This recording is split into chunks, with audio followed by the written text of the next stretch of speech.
சரி, நான் நம்ம எல்லாருக்கும் நல்லா தெரிஞ்ச ஒரு வேத வசனத்தின் அடிப்படையில் சில ஆலோசனைகளை மட்டும் நான் அவங்க மத்தியில் கொடுக்க விரும்புகிறேன். நீதிமொழிகள் நீதிமொழிகள் அதனுடைய 3வது அதிகாரம். நீதிமொழிகள் 3வது அதிகாரம், அதனுடைய வசனங்கள் 5, 6.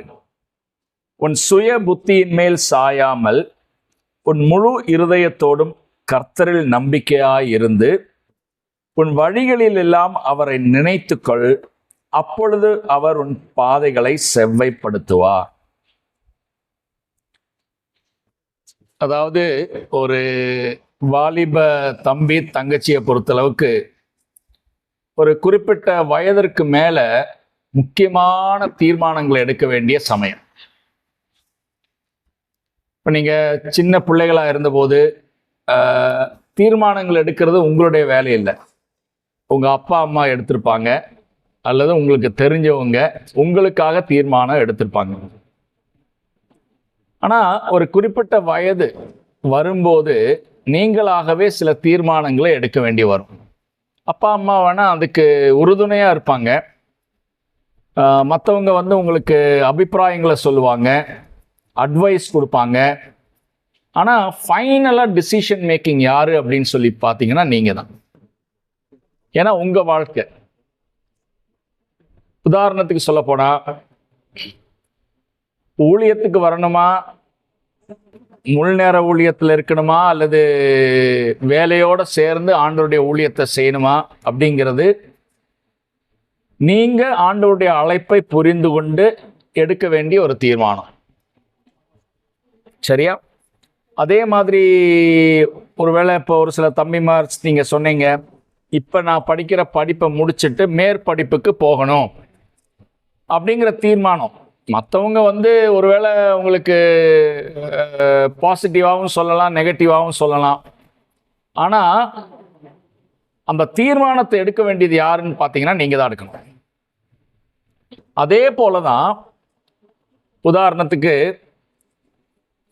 வேற விதத்தில் சொல்ல போனால், யாரை திருமணம் செய்வது, திருமணத்தில் எடுக்க வேண்டிய முடிவு, இதெல்லாம் நீங்கள் பார்த்தீங்கன்னா ultimate responsibility in taking those decisions lies with you.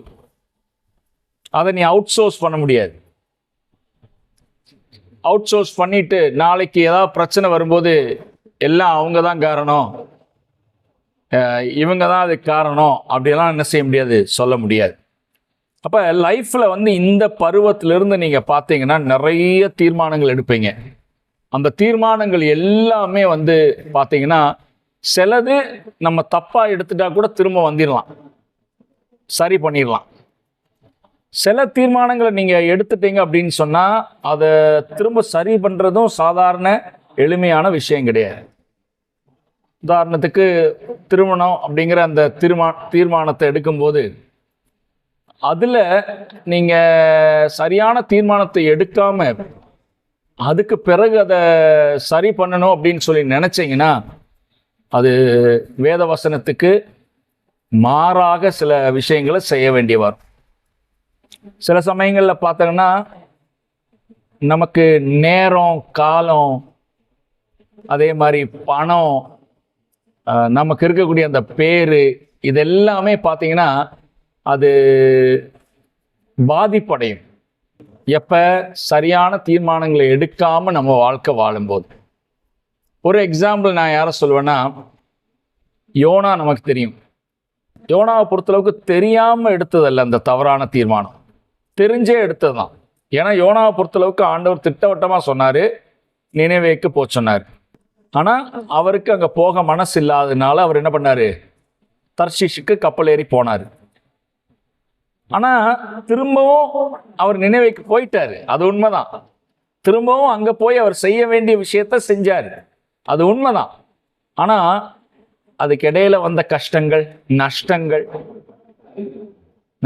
இங்கிருந்து போனார், காசு பணம் இல்லையா, அந்த கப்பலில் யாத்திரைக்கான காசு பணம், இவர் போனதுனால மற்றவங்களுக்கு வந்த தொந்தரவு, அந்த 3 நாட்கள் அந்த கஷ்டமான ஒரு அனுபவம், இது எல்லாமே அவர் தவிர்த்திருக்க முடியும். எப்படி? சரியான தீர்மானத்தை எடுத்திருந்தார். இப்ப தம்பிமாரும் தங்கச்சிமாரும் என்ன புரிஞ்சுக்கணும் அப்படின்னு சொன்னீங்கன்னா, இந்த தீர்மானம் எடுக்கிறதுல தேவன் நமக்கு உதவி செய்ய அவர் என்னவா இருக்காரு? அவரு வல்லவராகவும் இருக்கிறாரு, விருப்பம் உள்ளவராகவும் இருக்கிறார். நம்ம கண்ணை கட்டிட்டு காட்டுல விடல, நீயா ஏதாவது பண்ணிக்கோ அப்படின்னு சொல்லல. நமக்கு அவர் உதவி செய்ய அவர் என்ன செய்யறாருன்னா விரும்புறாரு. அதனாலதான் பைபிள்ல நம்ம ஆண்டவரை எப்படி நம்ம பார்க்கிறோம்? ஒரு கைடா பார்க்கிறோம், வழிகாட்டியா பார்க்கிறோம். நிறைய வசனங்கள் இருக்கு.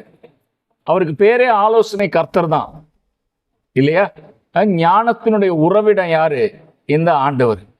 அப்படின்னா அவருக்கு நம்மளை வழி நடத்துறதுக்கு அவருக்கு விருப்பம் இருக்கு. ஆனா நம்ம சைட்ல அவருடைய பேச்சை கேட்கறதுக்கும் அவருடைய சித்தம் என்னது என்பதை அறிந்து வாழ்வதற்கான அந்த மனசு நமக்கு என்ன வேணும்? வேணும். சொல்ற புரியுதா உங்களுக்கு? இப்ப இந்த நம்ம எடுத்த வசனத்திலே நீங்க பாத்தீங்கன்னா, அவர் நம்ம கொடுக்கிற ப்ராமிஸ் ரொம்ப தெளிவா போட்டிருக்காரு. அவர் உன் பாதைகளை செவ்வைப்படுத்துவார். செவ்வைப்படுத்துவார்னா என்ன அர்த்தம் தெரியுமா? அதாவது he will straighten your paths or he will direct your paths. நீ சிக்கி தவிக்காம, டைமை வேஸ்ட் பண்ணாம, அதே மாதிரி கஷ்டத்துல நடுவில் மாட்டிட்டு முழிக்காம, உனக்குன்னு சொல்லி என்ன ஒரு இடத்துல கொண்டு போய் அமர்த்தணும்னு சொல்லி விரும்புறாரோ அந்த இடத்துக்கு உன்னை நேரம் என்ன செய்வாரு? நடத்தி கொண்டு போவார். இதுதான் ப்ராமிஸ். ஆனா இந்த ப்ராமிஸ் ஃபுல்ஃபில் ஆகணும் அப்படின்னு சொன்னா நம்ம கிட்ட ஒரு சில விஷயங்களை அவர் என்ன பண்றாரு? எதிர்பார்க்கிறார். இப்படி சொல்லுவாங்க இல்லையா? பைபிள் ஸ்கூல்ல படிக்கிற பசங்க நிறைய பேர் நீங்க இருக்கிறீங்க. இப்படித்தான் நம்ம சொல்லி கேட்டிருக்கோம். ஆண்டவர் கொடுக்கக்கூடிய எல்லா வாக்குத்தத்தங்களுக்கும் என்ன உண்டு? சில நிபந்தனைகளும் உண்டு. இப்ப இங்க நிபந்தனைகள் பாத்தீங்கன்னா, முதல் விஷயம் சொல்றது, உன் சுய புத்தியின் மேல் சாயாமல். புத்தியை கொடுத்தவர் யாருதான்? யாருதான்? ஆண்டவர் தான் கொடுத்தாரு. புத்தியை நம்ம கொடுத்துறாரு ஆண்டவர் தான். ஆனா அவரே இப்ப என்ன சொல்றாருன்னா, உன் சுய புத்தி மேல என்ன பண்ணாத? சாயாத. Do not lean on your own understanding. என்ன அர்த்தம் தெரியுமா அதுக்கு? அதாவது புத்தி வேண்டாம், கண்மூடித்தனமா நீ டிசிஷன் எடு அப்படின்னு நல்ல ஆண்டவர் சொல்றது. நமக்கு இருக்கக்கூடிய புத்தியை யூஸ் பண்ண வேண்டாம்னு சொல்லல, ரீசனிங் அவுட் வேண்டான்னு சொல்லல. ஆனா என்ன சொல்றாருன்னா, அதை மட்டும் நம்பி சாயாமல் என்னன்னா ஹோல் வெயிட்ட. இப்போ உதாரணத்துக்கு நான் இங்க நிக்கிறேன். இப்ப இந்த செவுரு மேல நான் என்ன பண்றேன்னா, இப்படி நிற்கும் போது ஆக்சுவலா என்னுடைய பாடியினுடைய வெயிட் எங்க இருக்கு? இந்த சுவர் மேல இருக்கு. கம்ப்ளீட் வெயிட் எங்க இருக்கு? சுவர் மேல இருக்கு. இப்ப நான் சேர்ல நான் உட்கார்றேன்னு வச்சுக்கோங்க, என் வெயிட் எங்க இருக்கு? சேர் மேல இருக்கு. அதைத்தான் அவர் சொல்லாரு, உன் சுய புத்தியின் மேல சாயாமல். அதாவது அதை மட்டும் முழுக்க முழுக்க நம்பாம. தம்பிமார் தங்கச்சிமார் என்ன புரிஞ்சுக்கணும்? நீங்க ஒருவேளை நீங்க அதை யோசிச்சிருக்கீங்களா தெரியல, நம்ம பண்றதுதான் எப்பயும் நமக்கு சரியா படும். ஃபீல் பண்ணிருக்கியா? நம்ம பண்றதுதான் நமக்கு என்னது? சரியா படும். அப்பா அம்மா சொல்றது நமக்கு பாத்தீங்கன்னா ஒரு குறிப்பிட்ட வயசு வரைக்கும் அவங்க சொல்றதை கேட்போம். அதுக்கப்புறம் நம்ம என்ன கேட்போம் தெரியுமா? உனக்கு என்ன தெரியும்?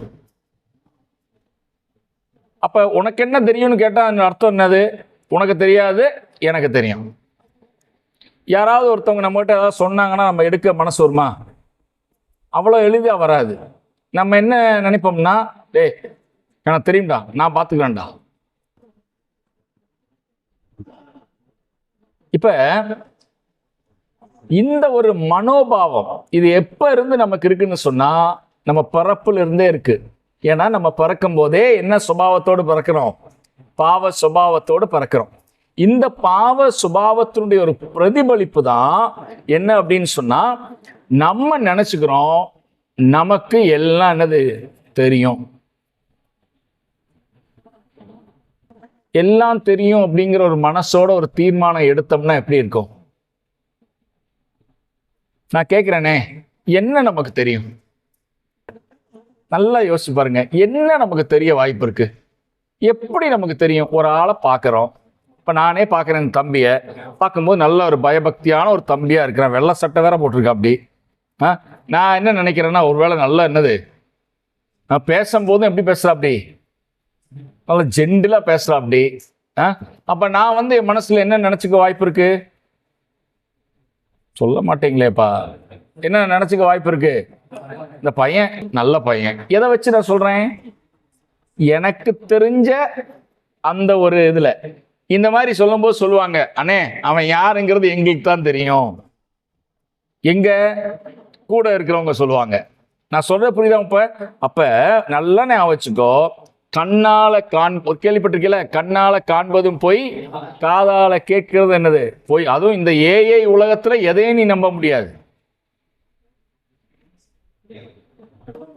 சரியா? இப்ப நான் சொல்ல வர நல்லா கவனிச்சுக்கோ. அப்ப முதல்ல நமக்கு இருக்க வேண்டிய ஒரு எண்ணம் என்னன்னா, எப்பா எனக்கு எல்லாம் தெரியாது. நான் பார்க்கறத வச்சு முடிவெடுக்க கூடாது. கேட்கறத வச்சு என்ன செய்யக்கூடாது? முடிவெடுக்க கூடாது. அதனால உன் சுய புத்தியின் மேல சாயாத. நான் இன்னொன்னு கேட்கிறேன். ஓகே, அது வந்து ஒண்ணு. இப்ப நீ எக்ஸாம்பிளுக்காக சொல்ல போனா வேலை கூட எடுத்துக்கோயேன். வேலை இப்போ நிறைய பேர் பார்த்தீங்கன்னா காலேஜில் படிப்பானுங்க. படிக்கும்போது என்ன சொல்லியிருப்பாங்கன்னா, எப்பா இதை படித்து முடிச்சோன்னே உனக்கு என்ன கிடைக்கும்? வேலை. வந்து சிலவங்க சொல்லுவாங்க, வந்து கொத்திட்டு போயிடுவாங்க. எங்கள் காலேஜில் படித்து முடிச்சோடனே கம்பெனி வந்து என்ன பண்ணுமா, உன்னை கொத்திட்டு போயிடும் அப்படிங்க. இவன் படித்து முடிக்கிறதுக்குள்ள அதுக்கான டிமாண்ட் என்னாச்சு? போயிருச்சு. இப்போ வந்து இவன் தான் கொத்திட்டு இருக்கான். அவனை குறை சொல்ல முடியுமா? ஹலோ, அவன் என்ன நினைச்சான்? எல்லாரும் சொன்னதனுடைய அடிப்படையில் ஓகே இந்த கோர்ஸை முடிச்சோம்னா என்ன கிடைக்கும்? நல்ல வேலை கிடைக்கும். ஆனா காலம் மாறும் அப்படிங்கிறதெல்லாம் அவனுக்கு தெரியுமா? ஓகே, இப்ப கல்யாண விஷயத்துக்கு வரும். ஒரு பொண்ணை பாக்குறீங்க, என்ன உங்களுக்கு தெரியும்? சொல்லுங்க பார்க்கலாம். ஒரு பொண்ணை பார்க்கும்போது என்ன உங்களுக்கு தெரியும்? நீ முகத்தை பார்க்கும்போது அழகா இருக்குன்னு சொல்லுவ. சரி, வேற என்ன சொல்லுவ நீ? இப்போ நல்லா பேசுற அப்படின்னு சொல்லுவீங்க. வேற என்னது? எஜுகேஷன் ஏதோ ஒன்று சொல்லுவோம் அப்படின்னு வச்சு, அதை கூட ஒழுங்கா பார்க்கணும். எனக்கு தெரிஞ்ச ஒரு சில கேஸ் எல்லாம் இருக்கு. என்ஜினியரிங் அப்படின்னாங்க, கடைசியில் பார்த்தா டிப்ளமா இன்ஜினியரிங். சரியா? கடைசியில் கல்யாணத்துக்கு அப்புறம் சண்டை கட்டினாங்க. சரியா? இப்போ நான் சொல்ல வர்ற விஷயம் என்னன்னா, எப்பா ஜஸ்ட் லைக் தட் நம்ம ஒரு தீர்மானத்தை எடுக்க முடியாது. ஒரு ஆளுடைய சுபாவம் எப்படி இருக்கும்? ஒரு ஆள் வந்து அதாவது எல்லாத்துக்கு முன்னாடி நல்லவங்களா இருப்பாங்க. ஆனா உன் சுபாவத்துக்கும் அந்த அம்மாவுடைய சுபாவத்துக்கும் சேர்ந்து இருக்கும்போது எப்படிங்கிறது நமக்கு தெரியாது. அப்ப இதெல்லாம் இப்படி இருக்கிறதுனாலதான் ஆண்டவர் என்ன சொல்றாரு? உன் சுய புத்தியின் மேல சாயாத. பைபிள்ல நிறைய வசனம் இருக்கு. இவன் நாளைய தினத்தை குறித்து நமக்கு பெருமை பாராட்ட என்ன இல்லை, வாய்ப்பு இல்லை. ஏன்னா நாளைய தினத்துல என்ன நடக்குங்கிறது நமக்கு தெரியாது. யாக்கோபு நிருபத்துல வாசிக்கிறோம். சிலவங்க என்ன சொல்லுவாங்க? நான் இன்ன இடத்துக்கு போவேன், இங்க வியாபாரம் பண்ணுவேன், இதெல்லாம் பண்ணுவேன். ஆண்டவர் சொல்றாரு, ஹே அப்படி சொல்லாத. கர்த்தருக்கு சித்தமானால். சரியா தம்பி? நல்லா புரிஞ்சுக்கோங்க. நம்முடைய அண்டர்ஸ்டாண்டிங், நமக்கு அண்டர்ஸ்டாண்டிங் வேணும். சரியா? முட்டாள்தனமா நம்ம இருக்கக்கூடாது. நமக்கு என்ன வேணும்? புத்தி வேணும். ரைட்டா? அண்டர்ஸ்டாண்டிங் வேணும். ஆனா என்னதான் உனக்கு அண்டர்ஸ்டாண்டிங் அனுபவம் இருந்தாலும் நான் ஒண்ணு சொல்றேன், கவனிச்சுக்கோ. அதாவது your understanding is always limited. ஆண்டவருக்கு தெரிகிற மாதிரி உலகத்துல ஒருத்தருக்கு என்ன தெரியாது? எல்லா விஷயங்களையும் அவருக்கு என்னென்ன தெரியும்? பழங்காலம் தெரியும், நிகழ்காலம் தெரியும், வருங்காலம் தெரியும். இப்போ உதாரணத்துக்கு நான் சொல்றேன், நீ இதை கவனிச்சிருக்கியா? நம்ம அனன்யாசு பயப்படுவாரு. என்ன பயப்படுவாருன்னா, அந்த சவுல்கிட்ட போய் நான் எப்படா சொல்றது? ஆண்டவர் சொல்லுவாரு, இவனைத்தான் நான் என்ன பண்றேன்? தேர்ந்தெடுத்திருக்கிறேன். அனன்யாவுக்கு எதுதான் தெரியும்? சவுளுடைய பழங்காலம் தெரியும், நிகழ்காலம் தெரியும். ஆண்டவர் சொல்றாரு, எப்பா உனக்கு இதுதான் தெரியும், ஆனா எனக்கு என்ன தெரியும்? அவனுடைய வருங்காலமும் தெரியும். our understanding is so limited. முதல்ல ஒத்துக்கணும். இதை ஒத்துக்கலைன்னா நம்ம யாருடைய அட்வைஸ் தேட மாட்டோம்? யாருடைய அட்வைஸ் தேட மாட்டோம்? ஆண்டவருடைய அட்வைஸை தேட மாட்டோம்.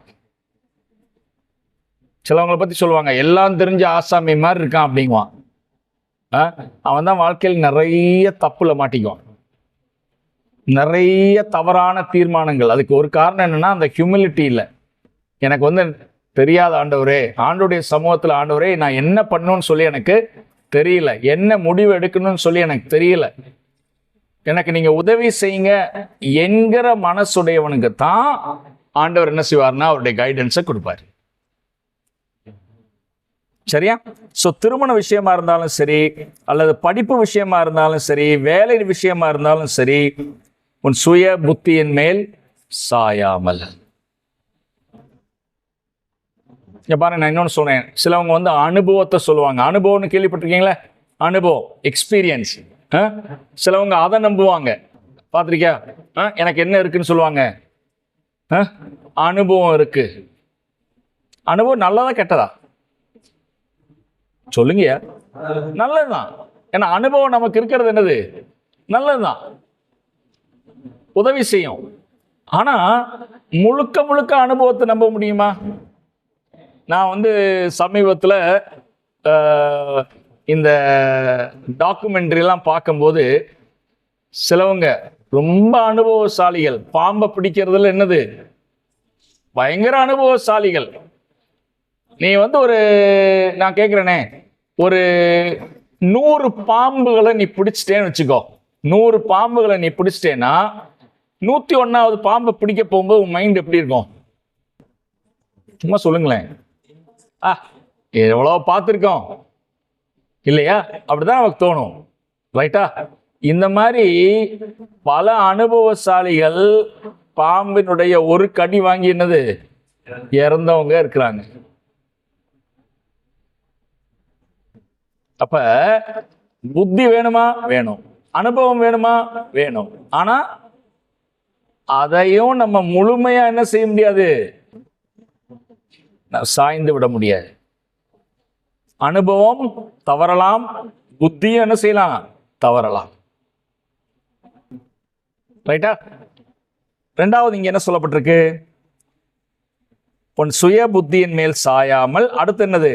உன் முழு இருதயத்தோடும் கர்த்தரில் நம்பிக்கையாயிருந்து. இப்ப கர்த்தர் மேல நம்பிக்கை இருக்கான்னு கேட்டா நீங்க என்ன சொல்லுவீங்க? அதனாலதானே பைபிள் காலேஜே போயிருக்க. இருக்கான்னு கேட்டா என்ன சொல்லுவீங்க? இருக்குன்னு தான் சொல்லுவீங்க. இப்ப கேள்வி என்னன்னா, முழு நம்பிக்கை இருக்கா? முழு நம்பிக்கைக்கும் மற்ற நம்பிக்கை நம்ம ஏதோ வேணா வச்சுக்கலாம். அரை நம்பிக்கை, அரைகுறை நம்பிக்கை, கால் நம்பிக்கை, என்ன வேணா வச்சுக்கோ. இதுக்கு என்னப்பா வித்தியாசம்? என்ன வித்தியாசம் நினைக்கிறீங்க?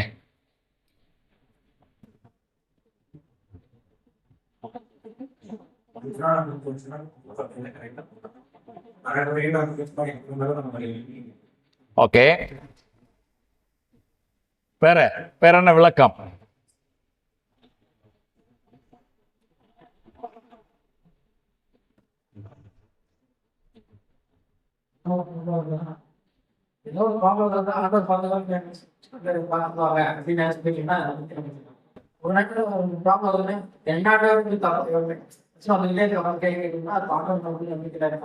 ஓகே, அது ஒரு அர்த்தத்துல.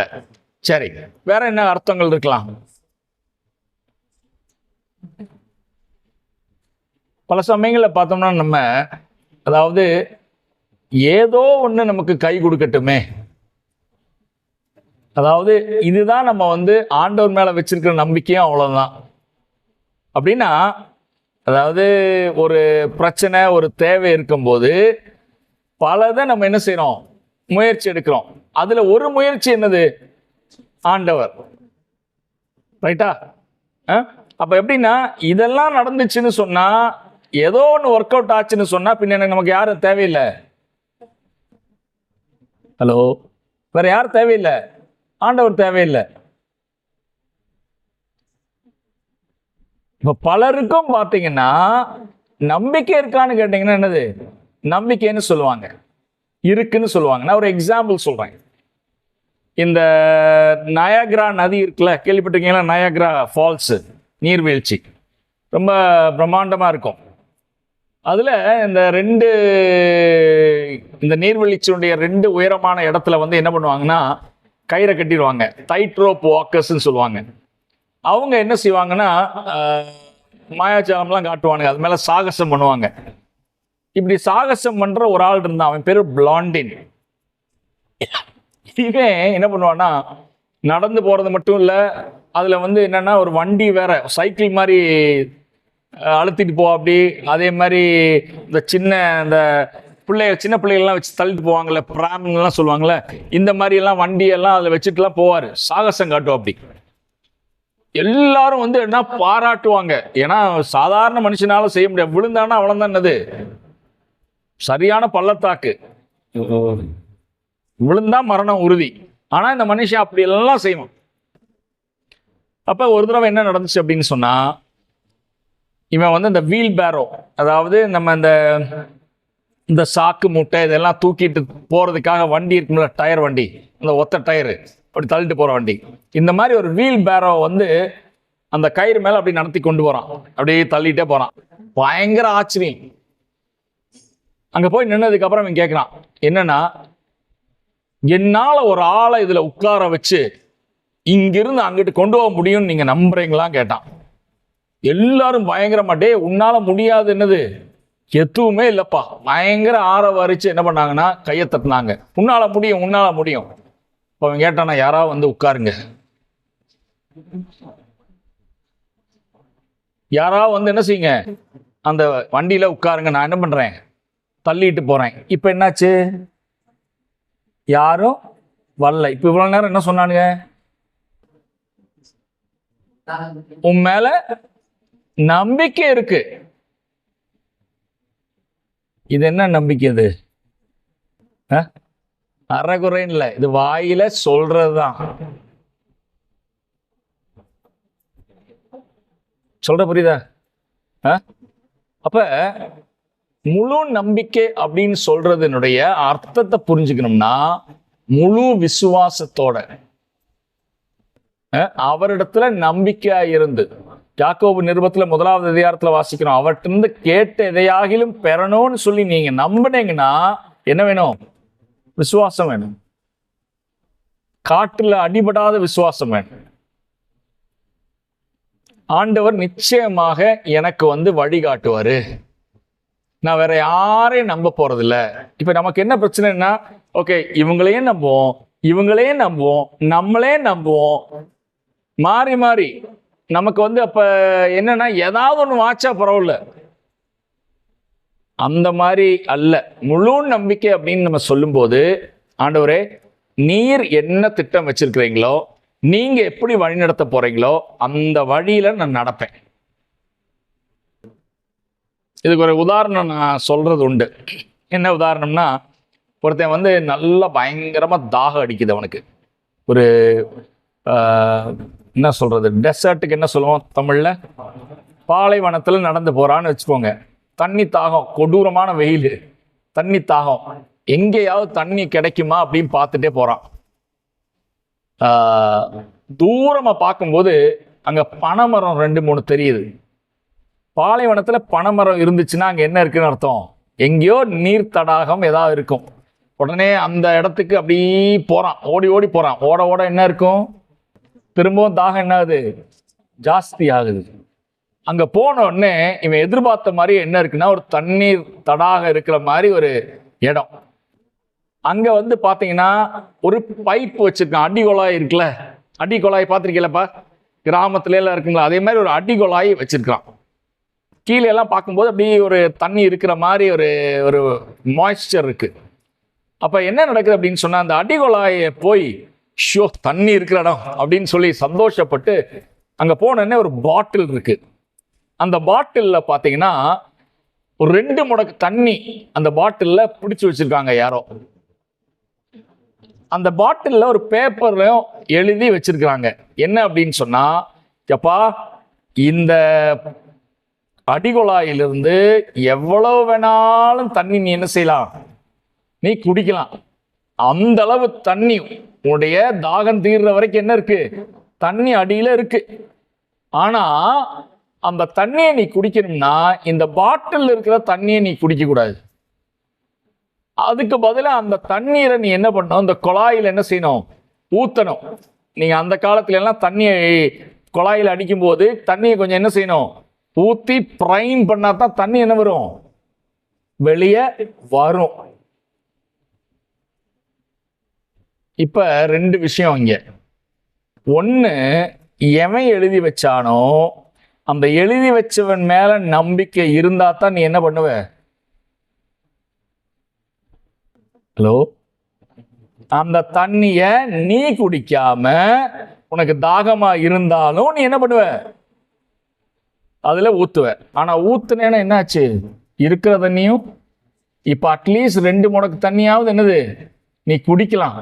அதையும் ஊத்திட்டேனா இருக்கிறது என்னது, நான் சொல்ற விளங்குதா உனக்கு? பல சமயங்கள்ல ஆண்டவரை அவர் சொல்ற வார்த்தையை நீ கீழ்ப்படுற ஒரு சூழ்நிலை வரும்போது அங்க சில ரிஸ்க் எல்லாம் என்னது எடுத்துத்தான் ஆகணும். அரைகுறையான ஒரு நம்பிக்கைக்கு என்ன இல்லை, தன் வழிகளிலெல்லாம் எப்படிப்பட்டவனா இருக்கானா, நிலையற்றவனா இருக்கலாம். நமக்கு தெரியும், ஆண்டவர் சொன்னதை கேட்டுதான் இந்த லோத்துவும் அவருடைய மனைவி எல்லாம் கிளம்புனாங்க. ஆனா அந்த அம்மாவுக்கு என்ன மனசு இல்லை, முழு மனசு இல்லை. கிடைச்சிச்சா ஏதாவது, இதுக்கு பேசாம அந்த ஊர்ல இருந்திருக்கலாம், போனா அங்கே செத்து போயிருக்கலாம், உப்பு தூணாக மாறுவதற்கு பதிலாக. நான் சொல்றதை நல்லா கவனிச்சுக்கோங்க, தம்பிமார் தங்கச்சிமார் கவனிச்சுக்கோங்க. உங்க லைஃப்ல ஆண்டவரை பரிசோதிக்காதீங்க. ஆண்டவர் என்ன பண்ணாதீங்க, பரிசோதிக்காதீங்க. அவர் சொன்ன வாக்க முழுமையா உங்களால் நம்ப முடிஞ்சா நீங்க என்ன பண்ணுங்க, அந்த ஸ்டெப்பை எடுங்க. கடைசியில் இது எல்லாமே நம்பிக்கை தான், தெரியுமில்ல இல்லையா? நான் சொல்றேனே, உங்க கையில ஒரு விலை உயர்ந்த பொருள் ஏதோ ஒன்று இருக்கு, எல்லாத்துலேயும் கொடுப்பீங்களாப்பா? கொடுப்பீங்களா? மொபைல் 50,000 ரூபா போட்டு வாங்கியிருக்க, கண்டவன்ட்டையும் விளையாடுற கொடுப்பியா? இல்லை. ஏன்? அவங்க மேல உனக்கு என்ன இல்லை, நம்பிக்கை இல்லை. என்ன பண்ண வாய்ப்பு இருக்கு, துஷ்பிரயோகம் செய்ய வாய்ப்பு இருக்கு, கீழே போட்டு உடச்சிருக்க வாய்ப்பு இருக்கு. அதனால நீ என்ன செய்ய மாட்ட, கொடுக்க மாட்டேன். ஆனா அதே வேளையில நம்பிக்கைக்குரிய ஒரு ஆள் கேட்டாருன்னா கொடுப்பியா இல்லையா? கொடுப்பேன். நான் கேட்கிறேன், 50,000 ரூபா ஒரு பொருளுக்கே நீ இப்படி யோசிச்ச அப்படின்னு சொன்னா நான் கேட்கிறேன், உன் வாழ்க்கையில உன்னை பத்தி நினைக்கும் போது எந்த தீன்மையும் நினைக்காத ஆண்டவரிடத்துல நம்ம வாழ்க்கையில தீர்மானத்தை அவரை நம்பி எடுக்கிறதுக்கு நமக்கு ஏன் தயக்கம்? நம்மளை மாட்டி விட்டுருவாரா?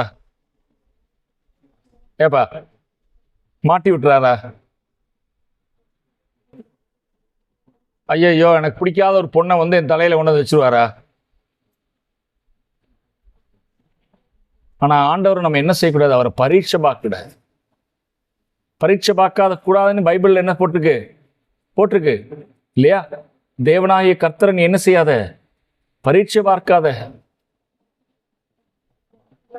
அது அவநம்பிக்கை வரும்போது தான் பரீட்சை பார்க்க தோணும்.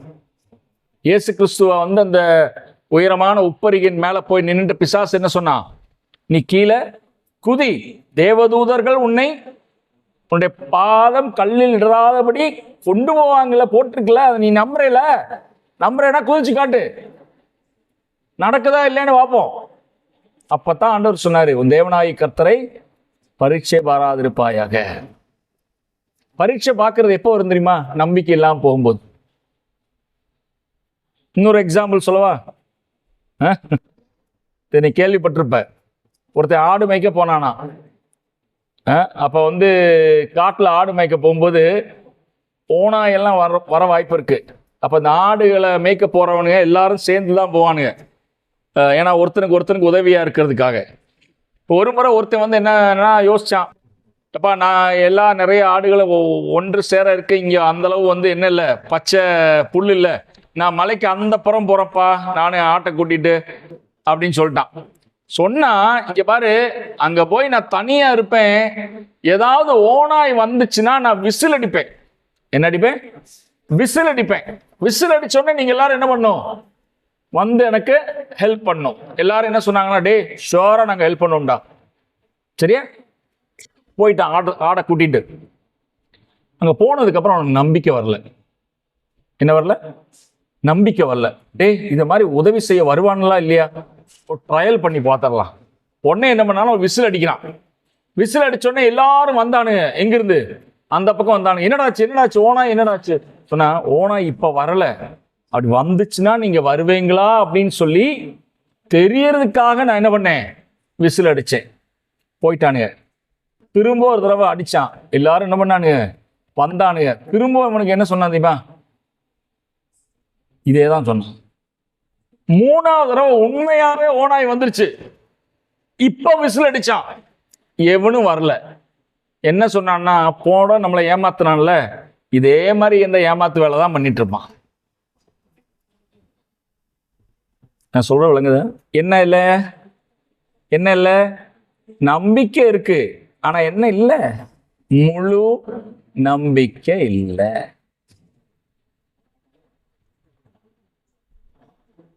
அபிரகாம நமக்கு ஞாபகம் இருக்குல்ல, ஈசாக்க கொண்டு அந்த பலி செலுத்துற அந்த அனுபவங்கிறது என்ன நம்பிக்கை தெரியுமா? தப்பா கொடுத்தவர் இவரு தான். யார? இந்த பையனை. இந்த பையனுக்கு பிளான்லாம் இருக்குன்னு வேற சொல்லியிருக்காரு. அப்ப வந்து இதை செய்யும் போது ஆபிரகாமுக்கு இருந்த நம்பிக்கை என்ன தெரியுமா? மரித்து போனா கூட ஆண்டவர் என்ன செய்ய முடியும், இவனை உயிரோட கொண்டு வர முடியும். அந்த நம்பிக்கையின் அடிப்படையில தான் அவனால் என்ன செய்ய முடிந்தது, அந்த பலி செலுத்துறதுக்கு ஓங்க முடிந்தது. தம்பிமார் தங்கச்சிமார் நல்லா கவனிச்சுக்கோங்க, ஆண்டவரை மட்டும் ஏமாத்தாதீங்க. ஆண்டவரை மட்டும் என்ன செய்யாதீங்க, அதாவது நம்ம நம்பிக்கை இருக்கிற மாதிரி காட்டிட்டு ஆண்டவரோடு மட்டும் விளையாடாதீங்க. ஏன்னா அவருக்கு நம்ம வாழ்க்கையில எல்லாமே தெரியும்.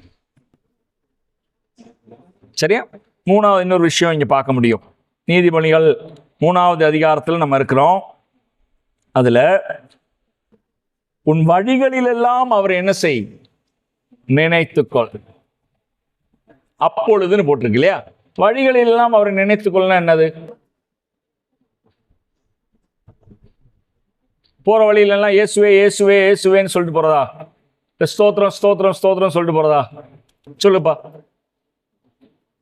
நீங்க தான் பைபிள் காலேஜில் இருக்கீங்க நிறைய பேர், 24 மணி நேரம் பொழப்பாங்க தான். சரியா? அதை பத்தி தான் பேசுதா? என்னது உன் வழி? என்னப்பா தம்பி சொல்லுங்க, தைரியமா சொல்லுங்க. உன் வழிகளில் எல்லாம் அவரை நினைனா என்ன அர்த்தம்? அவரை, ஆமா, அது வந்து முதல்ல நம்ம பார்த்துட்டோம். அதாவது முழு இருதயத்தோடு அவர் மேல நம்பிக்கையா இருந்து வழிகளில் எல்லாம் அவரை நினைத்துக் கொள்ள என்ன அர்த்தம்?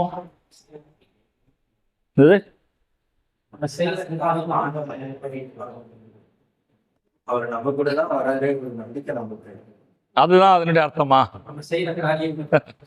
சரி, நல்லா கவனிச்சுக்கோங்க. அதாவது நம்ம வாழ்க்கையினுடைய எல்லா பகுதிகளிலையும் அவருக்கு கொடுக்க வேண்டிய முதன்மையான ஸ்தானத்தை என்ன செய்யணும்? கொடுக்கணும். ஆங்கிலத்தில் அது அருமையா சொல்லப்பட்டிருக்கு, acknowledge him in all your ways. அப்படின்னா நீங்க அவருக்கு கொடுக்கிற இந்த முதல் ஸ்தானத்தை எங்க கொடுக்கணும்? எல்லா வாழ்க்கையினுடைய எல்லா இடங்கள்லையும் கொடுக்கணும்.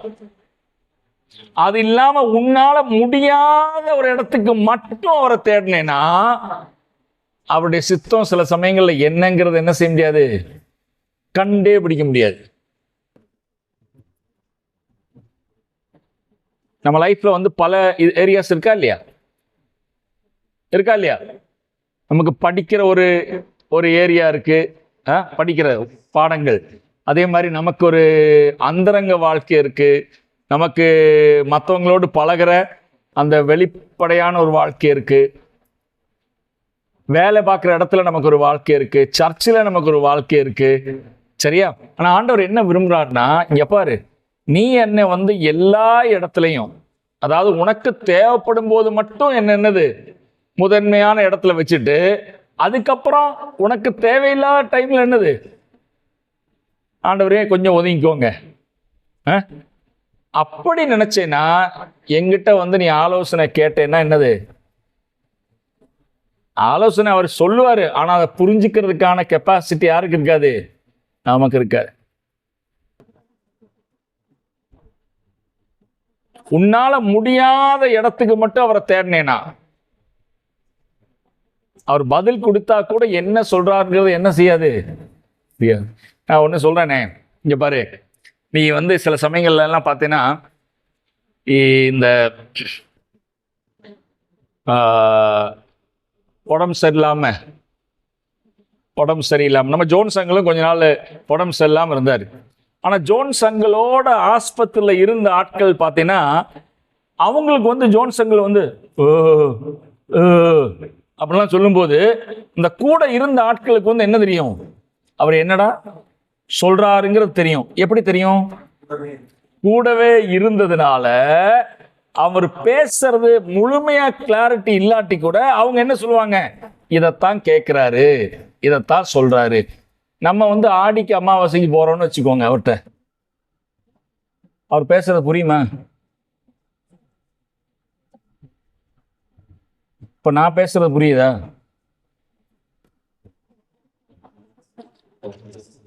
இந்த பைபிளை ஆண்டவரே எனக்கு, அதாவது உனக்கு கல்யாணத்துல ஒரு முக்கியமான ஒரு தீர்மானம் எடுக்கணும், அல்லது வேலைக்கு போற விஷயத்துல ஒரு தீர்மானம் எடுக்கணும், அது வரைக்கும் நீ இதவே என்ன பண்ணதில்லை, இது பண்ணதில்லை, திறந்ததே இல்லை. இப்ப மட்டும் எதை தேடுற? ஆண்டவரே உம்முடைய ஆலோசனையை தாரும். ஏன்னா இப்ப பயமா இருக்கு உனக்கு. சிலதுக்கெல்லாம் என்ன இல்லை, தேவையில்லை. சிலருக்கு வந்து என்னது, ஐயோ கல்யாணம் பண்ணி தப்பான பொண்ணை கல்யாணம் பண்ணா ஏதோ ஆயிருமோ, தப்பான வேலைக்கு போயிட்டோம்னா ஏதோ ஆயிருமோ. அப்ப மட்டும் நீ என்ன பண்ற? ஆண்டவரை தேடுற. வேலைக்கே ஆகுது.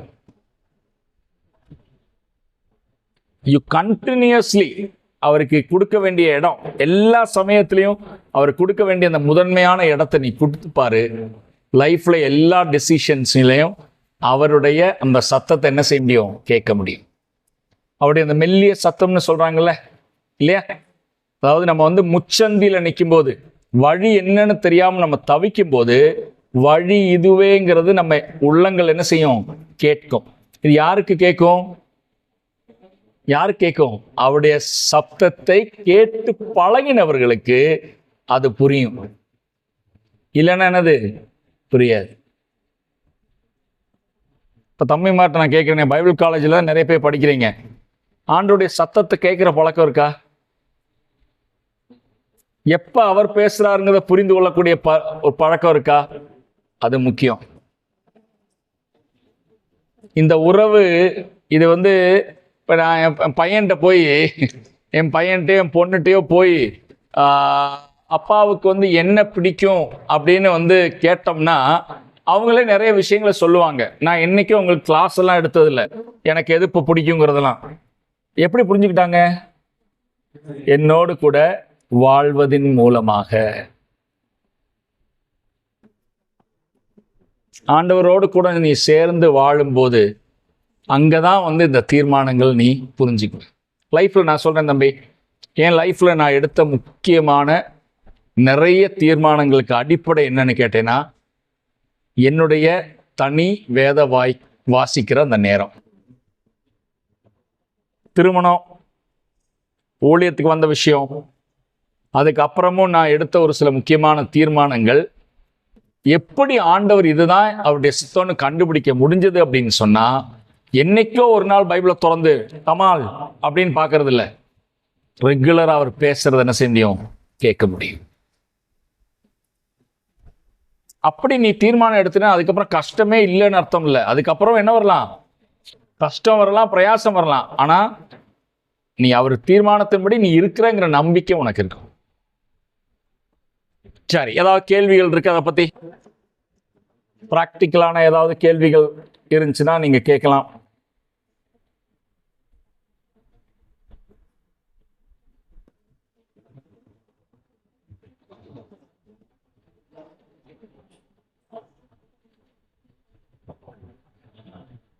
இங்க பாருங்க, அதாவது பைபிள்ல சில கட்டளைகளை ஆண்டவர் நேரடியா நமக்கு கொடுத்துருக்காரு. அந்த கட்டளைகள்ல நம்ம வந்து வேற எதை பத்தியும் யோசிக்க வேண்டாம். ஆண்டவருடைய வசனம் வந்து இதை செய்யலான்னு சொன்னா செய்யலாம், செய்யக்கூடாதுன்னு சொன்னா செய்யக்கூடாது, அவ்வளவுதான். அதுக்கப்புறம் வந்து நீங்க என்ன கேட்க வேண்டிய அவசியம் இல்லை. ஆண்டவரே உங்களுடைய சித்தம் என்ன ஆண்டவரே, நீ கேட்க வேண்டிய அவசியமே இல்லை. ஏன்னா அவருடைய சித்தத்தை ஏற்கனவே என்ன பண்ணிட்டாரு, வெளிப்படுத்தியாச்சு. ஒரு ஆணை திருமணம் செய்ய முடியுமா சொல்லுப்பா? ஒரு பெண்ணை திருமணம் செய்ய முடியுமா? இல்ல. இதுக்கும் போய் ஸ்பெஷலா ஆர்ட்ட போய் கேட்க வேண்டிய அவசியம் இல்லை, ஆண்டவரோட சித்தத்தை கேட்க வேண்டிய அவசியம் இல்லை. ஏன்னா ஆண்டவர் ஏற்கனவே என்ன பண்ணியிருக்காரு, வேதத்துல விளக்கியாச்சு. அதே மாதிரி ஒரு விசுவாசி ஒரு அவிசுவாசியை திருமணம் செய்யலாமா? சொல்லுங்க. ஏன்? வேதத்துல சொல்லப்பட்டிருக்கு, அந்நிய நுகத்துல இணைக்கப்படாம இருக்கணும். வாசிக்கிறோமா இல்லையா? அப்ப இந்த மாதிரி விஷயங்கள்ல வந்து தனித்துவமா போய் ஆண்டவர்கிட்ட என்ன கேட்க வேண்டிய அவசியம் இல்லை. ஆண்டவரே உங்களுடைய சித்தத்தை எனக்கு வெளிப்படுத்துங்க. இப்ப வேலையினுடைய விஷயம், பொய் சொல்ற ஒரு தொழில் ஒரு தேவனுடைய புள்ள செய்ய முடியுமா? அதுல போய் நான் ஆண்டவருடைய சித்தத்தை கேட்கணுமா? ஆண்டவரே எனக்கு வந்து உதாரணத்துக்கு சொல்ல போனா, ஆண்டவரே எனக்கு என் டாஸ்மாக்ல ஒரு வேலை கிடைச்சிருக்கு, நான் போய் வந்து ஜாயின் பண்ணவா வேண்டாமா? ஹலோ, கேட்கணுமா? நீ எவனும் அசைய மாட்டேங்கிறீங்க. கேட்க வேண்டிய அவசியமே இல்லை. ஏன்னா ஆண்டவர் தெளிவா வெளிப்படுத்தியிருக்காரு, அடுத்தவங்களுடைய சரீரத்தை கெடுக்கிறதுக்கான நான் ஒரு கூட்டாளி என்ன செய்யக்கூடாது, இருக்க கூடாது. சரி, வேலை கிடைக்கல ரொம்ப வருஷமா, லஞ்சம் கொடுக்கலாமா வேண்டாமா? ஹலோ, சொல்றாங்க 10 லட்ச ரூபா கொடுங்க உங்களுக்கு கவர்மெண்ட் வேலை வாங்கி தரணும். ஆண்டவரே இது உங்களுடைய சித்தமா? ஆண்டவரே, சிலதுல எல்லாம் கேட்க வேண்டிய அவசியமே இல்லை. பைபிள்ல தெளிவாக அது என்னது செய்யப்பட்டிருக்கு, சொல்லப்பட்டிருக்கு. ரெண்டாவது, அப்படி பைபிள்ல தெளிவாக சொல்லப்படாவிட்டாலும் சில விஷயங்கள்ல, உதாரணத்துக்கு நீங்க வந்து ஆண்டவரே நான் வந்து என்னது ஐபிஎம் கம்பெனியில ஜாயின் பண்ணுமா, ஆக்செஞ்சர் கம்பெனியில ஜாயின் பண்ணுமா, பைபிள்ல அந்த 2 வார்த்தையும் என்ன செய்ய முடியாது, பார்க்க முடியாது. நான் சொல்ற விளங்குதான்? அப்ப அந்த மாதிரி இப்ப 2 வேலைகள் இருக்கு. ரட்சிக்கப்பட்ட 2 பெண்கள் இருக்கிறாங்க, ரட்சிக்கப்பட்ட 2 பெண் பிள்ளைகள். இப்ப இது 2 பேத்துல யாரை சூஸ் பண்றது? இந்த 2 வேலையில எந்த வேலையை எடுக்கிறது? அப்ப வந்து என்ன பிங்கி பாங்கி போடுறதா, அப்படி சூஸ் பண்றதா? நல்லா கவனிச்சுக்கோ, அங்கேயுமே பிரின்சிபல்ஸும் வேல்யூஸும் ஆண்டவர் கொடுத்திருக்காரு. என்னது, நம்ம வந்து எதை செஞ்சாலும் அவருடைய நாம மகிமைக்காக என்னது செய்ய முடியும். அதே மாதிரி நான் வந்து லஸ்ட்ஃபுல்லா மட்டும், கவர்ச்சியை மட்டும் பின்பற்ற கூடாது. கிரீடு, பேராசைக்காக நான் வந்து பின்பற்ற, இதெல்லாம் நமக்கு இருக்கக்கூடிய பிரின்சிபல்ஸ். அந்த பிரின்சிபல்ஸ் அடிப்படையில் நம்ம என்ன பண்ணோம், தீர்மானம் எடுக்கணும். இப்போ உதாரணத்துக்கு இந்த வேலைன்னு சொன்னேன், 2 வேலை இருக்கு. ஒரு வேலையில வந்து இன்னொரு வேலையை விட சம்பளம் அதிகமா இருக்கு, ஆனா உன் வீட்டுல இருந்து ரொம்ப தூரம்னு வச்சுக்கோ. அது மட்டும் இல்ல, மாசத்துல 2 ஞாயிற்றுக்கிழமை நீ என்ன பண்ணும், ஒர்க் பண்ணணும். ஆனா சம்பளம் என்னது, சம்பளம் கொஞ்சம் அதிகம்தான், சம்பளம் கொஞ்சம் அதிகம்தான். ஆனா நீ வந்து தேவனை ஆராதிக்க எல்லா வாரமும் போக வாய்ப்பு இல்லை. அது மட்டும் இல்ல, டெய்லி நீ காலையில நேரத்திலே போனேன்னா திரும்ப வர்றதுக்கு என்ன ஆகும், லேட் ஆகும், உடம்பு பாதிக்கும். என் வீட்டில் கல்யாணம் பண்ணதுக்கு அப்புறம் பிள்ளை பொஞ்சாதி குட்டிகள் எல்லாம் என்ன செய்ய முடியாது, பார்க்க முடியாது, ஒழுங்கா கவனிக்க முடியாது. அப்ப நீ என்ன தீர்மானம் பண்ணும், காசு கொஞ்சம் அதிகமா இருந்தாலும் என்னுடைய மற்ற பகுதிகளை பாதிக்கிறதா இருக்கிறதுனால அதை நான் என்ன செய்ய வேண்டாம், சொல்ல மாட்டீங்களே, யோசிக்கவே தேவையில்லை. காசு மட்டும்தான் முக்கியம்னா எங்க போலாம், சொல்ற புரியுதா கண்ணா? சரியா? அதே மாதிரி இப்ப ஊழியத்துக்கு போற, இப்ப நீங்க யாரோ நீ எத்தனை பேர் ஊழியத்துக்கு போறீங்களான்னு தெரியல, நான் சொல்றேன். ஊழியத்துக்கு போற தீர்மானம் எடுத்த ஒரு தம்பியா நீ இருப்பேன்னு வச்சுக்கோ. கல்யாணத்துக்கு பொண்ணு பாக்குற, அப்போ நீ முக்கியமா மனசுல வைக்க வேண்டியது என்ன? உன் ஊழியத்துக்கு உறுதுணையா இருக்கக்கூடிய ஒரு ஆளை மனசுல வச்சுட்டு நீ கவனிக்காம, அவ என்னை விட நல்லா படிச்சிருக்கணும், நல்ல ஒரு என்னது இன்னும் கொஞ்சம் நல்லா கலரா இருக்கணும், ஏன்னா உனக்கு கொஞ்சம் கலர் கம்மி இல்லை, கொஞ்சம் பிறக்க போற பிள்ளைக்காவது என்னது கொஞ்சம் காம்பினேஷன்ல கொஞ்சம் நல்லா வரட்டும், இப்படியெல்லாம் யோசிச்சு மற்றதுக்கெல்லாம் முக்கியத்துவம் நீ கொடுத்தேன்னா கல்யாணம் முடியும். முடிஞ்சதுக்கு அப்புறம் தான் வண்டவாளம் தண்டவாளம் வீட்டில் ஆரம்பமாகும். எங்க போறீங்க? அந்த குற்றாலத்தில் ஒரு மீட்டிங் நடக்குது. இதெல்லாம் வேற பொழப்பே இல்லையா உங்களுக்கு? யாரு கேப்பா? மனைவி கேப்பா. ஏன்? விசுவாசிதான், ஆனா என்ன இல்லை, என்ன ஒரு கோல் இல்லை லைஃப்ல. ஒரு ஊழியக்காரனுடைய மனைவியாக இருந்து அதை சப்போர்ட் பண்றதுக்கான என்னது ஒரு விசுவாசியா? விசுவாசிதான்.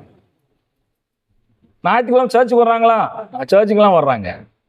ஆனா எதுக்கு உறுதுணையா இல்ல? உன்னுடைய ஊழியத்துக்கு உறுதுணையா இல்ல. நான் சொல்ற புரியுதாப்பா? அப்ப நீ தீர்மானங்கள் எடுக்கும் போது இதெல்லாம் மனசுல வச்சுக்கணும்.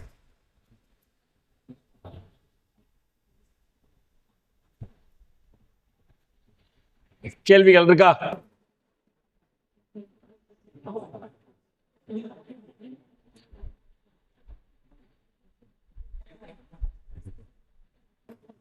அதே மாதிரி சொல்லுவேன், நான் சொல்ற தப்பா எல்லாம் புரிஞ்சுக்காதீங்கப்பா. நீ எம்டிஹெச் படிக்க வேண்டானோ இதெல்லாம் சொல்ல. நான் என்ன சொல்றேன், எப்பா எதுக்கு படிக்கிற, அதுக்கப்புறம் என்ன செய்ய நீ விரும்புற, இந்த படிக்கிறதுனால உனக்கு ஏதாவது பிரயோஜனம் அந்த இதுக்கு இருக்குமா? இல்ல சும்மா அந்த எம்டிஹெச்ங்கிறது பின்னாடி என்னது போடுறதுக்கு, அல்லது இப்ப நான் என்ன பண்ணணும்னே தெரியல அதனால இன்னும் 2 வருஷம், இன்னொரு 5 வருஷம், அது சரியான தீர்மானம் அல்ல.